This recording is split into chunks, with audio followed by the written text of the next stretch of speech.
food, yani chakula mnakula once. Kama hiyo ni saa 10 mpaka kesho saa 10.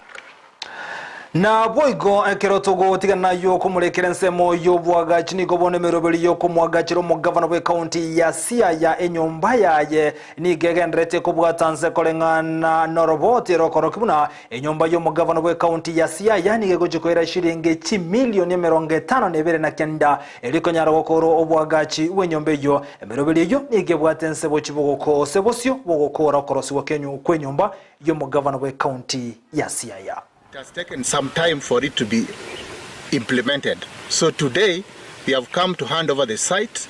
The groundbreaking ceremony is coming soon, and that will be presided over by the topmost leadership of the county government. Obviously, they'll still stay in their homes because the construction work is yet to start.